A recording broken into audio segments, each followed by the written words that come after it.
जय हिंद दोस्तों। आज झारखंड स्पेशल इतिहास की टॉपिक वाइज एमसीक्यू सीरीज का छठा वीडियो है। इसमें हम लोग झारखंड के आधुनिक इतिहास के एक सबसे महत्वपूर्ण टॉपिक झारखंड में अंग्रेजों के आगमन से संबंधित प्रश्न देखने वाले हैं। यह वीडियो झारखंड के आधुनिक इतिहास का पहला वीडियो होने वाला है। यह Jharkhand special topic wise MCQ सिर्फ जेएसएससी सीजीएल ही नहीं बल्कि झारखंड के वो सभी एग्जाम्स के लिए महत्वपूर्ण है जिसमें झारखंड से संबंधित जीके प्रश्न पूछे जाते हैं। तो चलिए आज के टॉपिक का प्रश्न को देखते हैं। प्रश्न है कि झारखंड में अंग्रेजों का आगमन सर्वप्रथम किस क्षेत्र से हुआ था। ऑप्शन ए देखिए सिंहभूम है, बी है पलामू, सी है हजारीबाग या डी है संथाल परगना। तो सर्वप्रथम कहां से हुआ था? तो इसका सही आंसर हो जाएगा सिंहभूम में। झारखंड में अंग्रेजों का प्रवेश पहली बार 1767 ईस्वी में हुआ था सिंहभूम क्षेत्र से। और उस समय में कोल्हान में किसका शासन था? तो कोल्हान में हो का शासन था।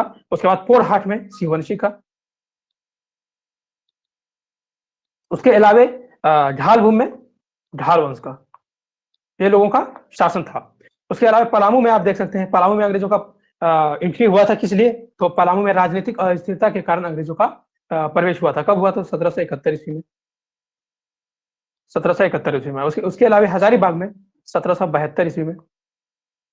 1772 ईस्वी में। उस वक्त हजारीबाग क्षेत्र के रामगढ़ का शासक कौन था? तो रामगढ़ का शासक उस वक्त था मुकुंद सिंह। और मुकुंद सिंह के विरोध का सबसे अधिक सामना करना पड़ा था अंग्रेजों को झारखंड में प्रवेश के बाद। और मुकुंद सिंह के अलावा तेज सिंह जो खुद को असल हकदार बताता था रामगढ़ के गद्दी का, वो क्या किया? कैप्टन केमक के साथ मिलकर के रामगढ़ के शासक मुकुंद सिंह पर आक्रमण किया और उसके गद्दी को छीन लिया था। अगला है कि फर्गुसन को सिंहभूम पर आक्रमण करने का काम किस वर्ष सौंपा गया था? ऑप्शन ए 1765 ईस्वी, बी है 1766 ईस्वी, सी है 1767 ईस्वी या डी है 1768 ईस्वी। तो कब सौंपा गया? तो 1767 ईस्वी में सौंपा गया था। यानी कि जनवरी के महीने में 1767 ईस्वी में फर्ग्यूसन को सिंहभूम पर आक्रमण के लिए भेजा गया था। और लगभग 22 मार्च में 1767 ईस्वी में घाटशिला महल पे कब्जा कर लिया। घाटशिला के महल पे कब्जा कर लिया था। और ढालभूम के राजा को बंदी बना के कहां भेज दिया था? तो मिदनापुर भेज दिया था। ढालभूम के शासक को बंदी बनाकर मिदनापुर भेज दिया और ढालभूम का नया शासक बना दिया किसे? जगन्नाथ ढाल को, जो कि वहां के राजा का भतीजा था। इसे वहां का शासक बना दिया था। चलिए देखते हैं अगले प्रश्न को। अगला है कि ढालभूम के राजा को फर्ग्यूसन के सेना द्वारा पराजित करने के बाद किसे ढालभूम का राजा बनाया गया? ऑप्शन ए जगन्नाथ ढाल, बी है नींबू ढाल, सी है सिद्धू ढाल या डी है इनमें से कोई नहीं। तो किसे बनाया गया? तो अभी हम पीछे बताए जगन्नाथ ढाल को। वहां के राजा को बंदी बना के कहां भेज दिया था? तो मिदनापुर भेज दिया था। उसके बाद जगन्नाथ ढाल को शासक बना दिया था। मिदनापुर में बंदी बना के रखा था। उसके बाद जगन्नाथ ढाल को वहां का शासक बना दिया था। लेकिन जगन्नाथ ढाल जो था वो स्वतंत्र रहना चाहता था, वो किसी के अधीन नहीं रहना चाहता था। इसलिए वो कुछ ही दिनों बाद अंग्रेजों से दुश्मनी मोल ली और ढाल विद्रोह हो गया। और अंग्रेज के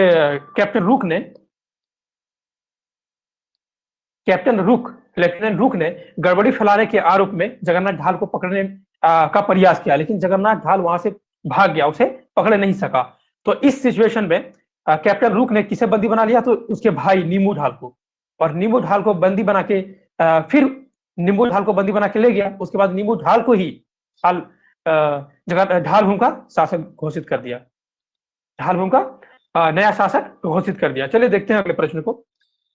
1820 ईस्वी में मेजर रफसेस के कोल्हान क्षेत्र में प्रवेश के पश्चात किस नदी के तट पर हो जनजाति एवं अंग्रेजी सेना के बीच में लड़ाई हुई जिसमें अंग्रेजी विजयी हुए? ऑप्शन है दामोदर नदी, बी है बराकर नदी, सी है स्वर्णरेखा नदी या डी है रोरो नदी। तो कहां पे हुआ था? तो ये रोरो नदी में। कहां? तो इसका सही आंसर हो जाएगा रोरो नदी। अंग्रेजों को कोल्हान क्षेत्र में अधिकार करने के लिए या अधिकार करने में कुल 72 वर्ष समय लग गया। कोल्हान क्षेत्र में बार बार हो जनजाति विद्रोह कर दे रहा था। हो जनजाति की विद्रोह से तंग आ गया था अंग्रेज लोग। और हो जनजाति के विद्रोह के कारण कोल्हान क्षेत्र में अधिकार करने में अंग्रेजों को कुल 72 वर्ष लग गया। 72 वर्ष। जबकि झारखंड के और क्षेत्रों में 45 वर्षों में ही अंग्रेजों का अधिकार हो चुका था। 45 वर्षों में ही अंग्रेजों का अधिकार हो चुका था। चलिए देखते हैं अगले प्रश्न को। अगला है कि ईस्ट इंडिया कंपनी को दीवानी प्राप्त होने के कितने वर्षों के पश्चात कोल्हान क्षेत्र में अंग्रेजों का आधिपत्य स्थापित हो गया? ऑप्शन ए 51 वर्ष, बी है 62 वर्ष, सी है 72 वर्ष या डी है इनमें से कोई नहीं। कितने वर्ष के बाद हो सका? तो 72 वर्ष के बाद झारखंड क्षेत्र में इसके आधिपत्य स्थापित, कोल्हान क्षेत्र में इसके आधिपत्य स्थापित 72 वर्षों के बाद ही हो सका। मुगल शासक शाह आलम द्वितीय ने कब 1765 ईस्वी में अंग्रेज को दीवानी सौंपी थी? 1765 ईस्वी में अंग्रेजों को दीवानी सौंपी थी और 1765 ईस्वी में सौंपने के बाद लगभग 1837 ईस्वी में जब अंग्रेजों ने कोल्हान क्षेत्र में एक प्रशासनिक इकाई बनाई और उसमें एक अंग्रेजी अधिकारी के आधार के बैठा दिया और अंग्रेजी अधिकारी के अधीन कर दिया कोल्हान क्षेत्र को, तब जाके कोल्हान क्षेत्र पे अंग्रेजों का नियंत्रण हो सका। और इस बीच कुल 72 वर्षों का समय लग गया। चलिए देखते हैं अगले प्रश्न को। अगला है कि अंग्रेजों के छोटा नागपुर प्रवेश के समय यहाँ का राजा कौन था? ऑप्शन ए दुर्जन शाह, बी है एनी शाह, सी है दर्पनाथ शाह या डी है रघुनाथ शाह। तो कौन था?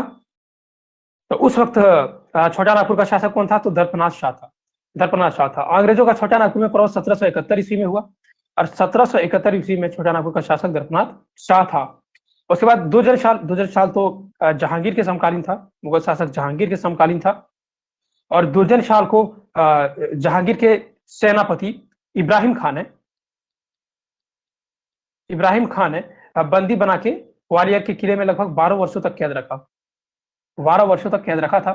उसके बाद देखिए एनिसा 1691 ईस्वी में सवर्ण रेखा के करीब, सवर्ण रेखा नजदीक में सतरंजी रांची के पास एक मंदिर का निर्माण कराया जिसको क्या बोलते हैं? जगन्नाथ मंदिर। कौन सा मंदिर? तो जगन्नाथ मंदिर का निर्माण कराया था, सतरंजी रांची के पास कराया था। उसके बाद हटिया बाजार भी एनी शाह ने ही लगवाया था। चलिए देखते हैं अगले प्रश्न को हम लोग। अगला है कि 1771 ईस्वी में दर्पनाथ शाह ने अंग्रेजों के साथ मित्रता कर ली।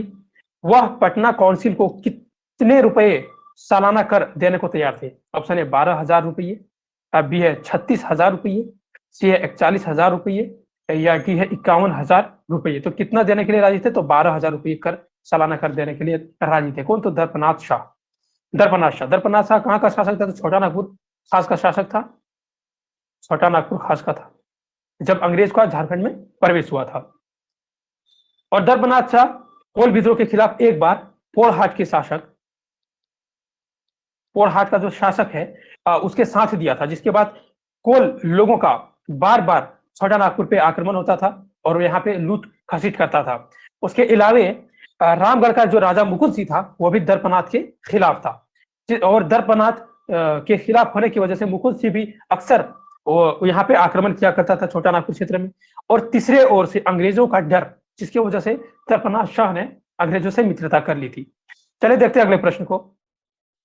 प्रश्न है कि निम्न में से रामगढ़ का कौन सा राजा खुद को अंत तक अंग्रेजों का विरोध करता रहा? Option A Tej Singh, B है हेमंत सिंह, सी है मुकुंद सिंह या डी है कामाख्या नारायण सिंह। तो कौन करता रह गया? मुकुंद सिंह। रीजन क्या था? तो मुकुंद सिंह का एक रिश्तेदार था तेज सिंह, तो स्वयं को खुद को वो गद्दी का असली हकदार बताता था। तो इन्होंने अंग्रेजों से मदद लेकर के मुकुंद सिंह पर आक्रमण किया था। कब किया था? तो 1772 ईस्वी में।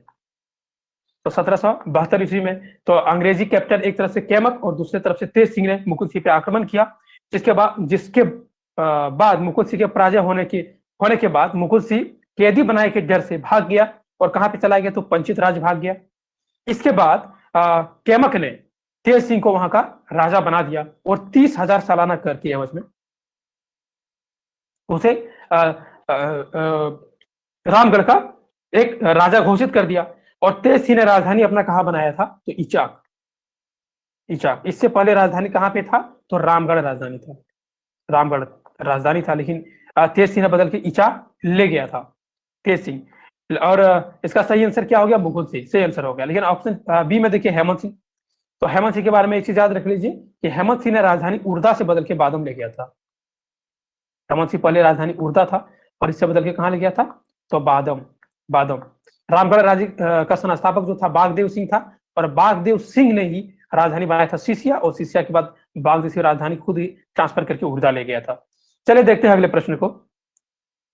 अगला है कि किस वर्ष रामगढ़, पलामू और छोटानागपुर खास को मिलाकर रामगढ़ जिले का गठन किया गया था। ऑप्शन 17 ए देखिए 1771, बी है 1772, सी है 1773 ईस्वी, या डी है 1774 ईस्वी। तो इसका सही आंसर क्या हो जाएगा, 1773 ईस्वी का सही आंसर हो जाएगा। 1771 ईस्वी में अंग्रेजों का छोटा नागपुर और पलामू पे अधिकार हो गया था। 1771 ईस्वी में अधिकार कर लिया था। 1772 ईस्वी में रामगढ़ पे अधिकार कर लिया। इसके बाद वो तीनों को मिलाकर के 1773 ईस्वी में एक जिला बना दिया, एक जिला बना दिया।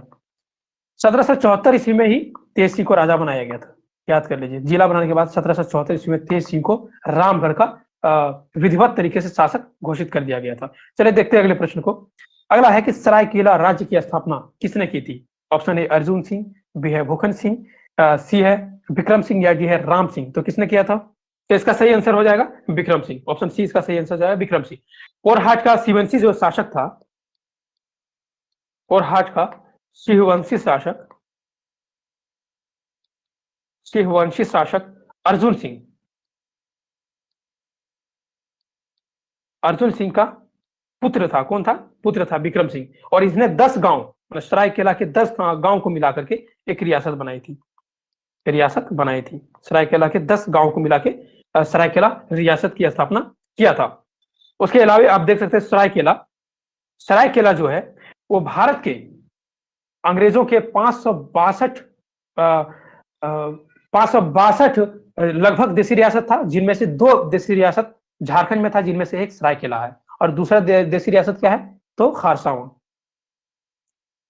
खारसावां यानी कि सरायकेला खारसावां 2 देशी रियासत झारखंड के थे। प्रश्न है कि ईस्ट इंडिया कंपनी को झारखंड में प्रवेश करने में प्राय कितने दशकों का समय लेगा। ऑप्शन ए 5, बी है 7, सी है 8, या डी है 10। तो इसका सही आंसर हो जाएगा 7।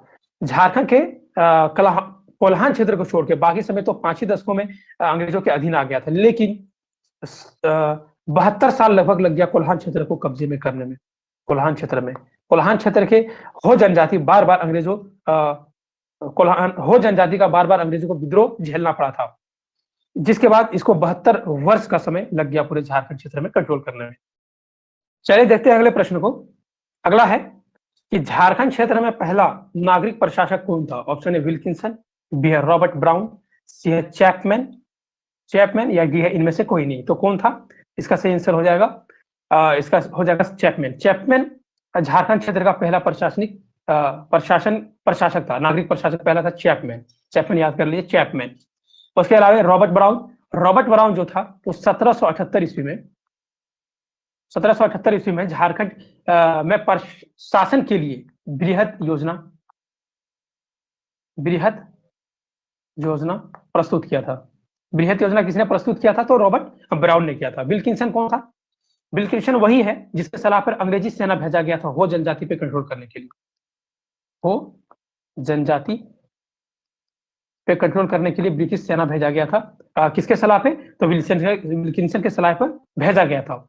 और 1836 में अंग्रेजी सेना को भेजने का सलाह दिया था, और 1837 ईस्वी में हो जनजाति को आत्मसमर्पण करना पड़ गया। चलिए देखते हैं अगले प्रश्न को। अगला है कि झारखंड क्षेत्र में पहाड़ी असेंबली की स्थापना किसने की थी। ऑप्शन ए क्लीवलैंड, बी है डॉल्टन, सी है कैमक, या डी है रॉबर्ट ब्राउन। तो किसने की थी, तो इसका सही आंसर हो जाएगा क्लीवलैंड ने की थी। इसका सही आंसर हो जाएगा ऑप्शन ए क्लीवलैंड। 1837 ईस्वी में जब हो जनजाति को आत्मसमर्पण करने पे मजबूर कर दिया अंग्रेजी सैनिकों ने, उसके बाद कोल्हान क्षेत्र में एक प्रशासनिक इकाई बनाया। उसके बाद प्रशासनिक इकाई में एक अंग्रेजी अफसर को बैठाया, जिसमें एक अंग्रेजी अफसर जिसका अधिकारी होता था। उसके बाद एक पहाड़ी असेंबली की स्थापना की गई थी, और इस स्थापना का श्रेय किसे जाता है, तो क्लीवलैंड हो जाता है। उसके अलावा कैप्टन केमक का पलामू और हजारीबाग क्षेत्र में अधिकार करने में महत्वपूर्ण योगदान रहा था। इन 2 क्षेत्रों में तो पलामू एवं हजारीबाग। के क्षेत्रों में अधिकार करने में मैक्सिमम योगदान किसका था? तो केमक का। रॉबर्ट ब्राउन तो अभी पीछे ही बताएं। रॉबर्ट ब्राउन जो था, इसने एक योजना पेश की थी जिसका नाम है बृहत योजना। बृहत योजना प्रशासनिक इकाई के लिए कैसे झारखंड क्षेत्र में कंट्रोल किया जा सकता है, ये योजना पेश किया गया था रॉबर्ट ब्राउन द्वारा। चलिए देखते हैं अगले प्रश्न को।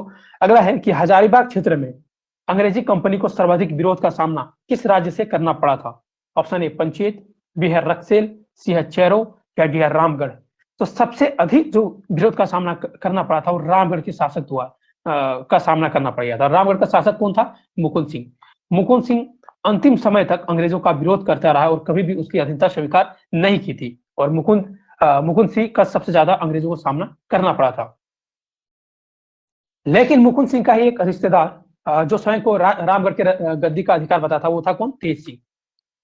और तेज सिंह ने अंग्रेज के साथ मिलकर कौन? अंग्रेज कैप्टन केमक के साथ मिलकर के रामगढ़ पे आक्रमण कर दिया था और रामगढ़ के शासक मुकुंद सिंह को हरा दिया। मुकुंद सिंह का एक रिश्तेदार तेज सिंह जो खुद को गद्दी का अपना हकदार बताता था, उसने अंग्रेजी सेना कैप्टन केमक के साथ मिलकर के रामगढ़ पे आक्रमण कर दिया और मुकुंद सिंह को हराया, जिसके बाद कैप्टन केमक ने तेज सिंह को रामगढ़ का शासक घोषित कर दिया था। रामगढ़ पे अंग्रेजों का अधिकार होने के बाद रामगढ़, पलामू और छोटा नागपुर को मिलाकर रामगढ़ जिला का घोषित किया गया था। रामगढ़ जिला का, जब इस पे अंग्रेजों का कब्जा हो गया। चलिए देखते हैं अगले प्रश्न को, और ये आज का लास्ट प्रश्न भी है। विक्रम सिंह के द्वितीय पुत्र द्वारा स्थापित खारसावां भारत के टोटल 562 देशी रियासतों में 2 रियासत झारखंड से था, एक सरायकेला, एक खारसावां। तो ये दूसरी रियासत है खारसावां। खारसावां राज्य का अंग्रेजों के साथ विधिवत संबंध किस वर्ष स्थापित हुआ? ऑप्शन ए देखिए 1793 ईस्वी, बी है 1808 ईस्वी, सी है 1861 ईस्वी, या डी है 1901 ईस्वी।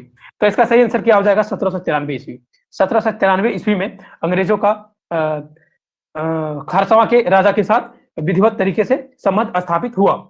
और उसके बाद देखिए 1890 ईस्वी में, सॉरी 1890 नहीं, 1899 ईस्वी में अंग्रेजों ने खारसावां को एक देशी रियासत के रूप में मान्यता प्रदान किया था। तो आज इतना ही। Thanks and take care.